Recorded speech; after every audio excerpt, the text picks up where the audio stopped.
शिवसेना के दिग्गज नेता संजय राउत मानहानि केस में फंस गए हैं और ये मामला भाजपा नेता किरीट सोमैया की पत्नी मेधा सोमैया से जुड़ा है।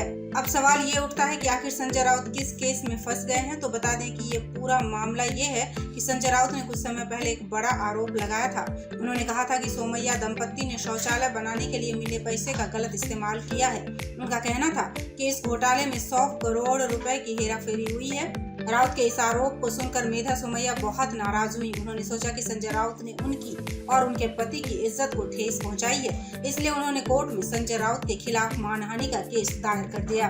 फिर क्या था, मुंबई की मझगांव कोर्ट ने इस मामले की पूरी जांच की। तब कोर्ट ने पाया कि संजय राउत ने जो आरोप लगाए थे वे सही नहीं थे। यही वजह है कि कोर्ट ने उन्हें दोषी माना है और संजय राउत को सजा भी सुनाई है। अब उन्हें 15 दिन जेल में रहना होगा, साथ ही उन्हें 25,000 रुपए का जुर्माना भी भरना होगा।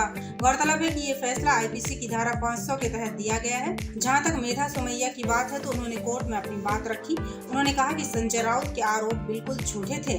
उन्होंने बताया कि जब उन्होंने ये खबर सुनी तो वे बहुत हैरान हो गई थी।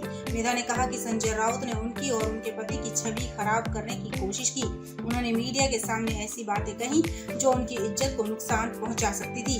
वेल, कोर्ट का ये फैसला राजनीति में बहुत मायने रखता है, क्योंकि संजय राउत शिवसेना के बड़े नेता हैं। उनके खिलाफ ये फैसला आने से निश्चित रूप से पार्टी की छवि पर बुरा असर पड़ सकता है।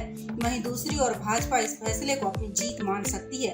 वे कह सकते हैं कि उन पर लगाए गए आरोप झूठे थे।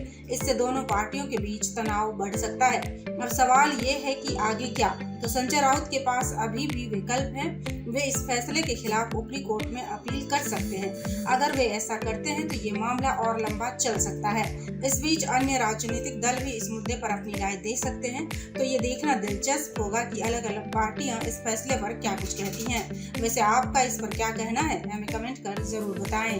On TV news Mumbai.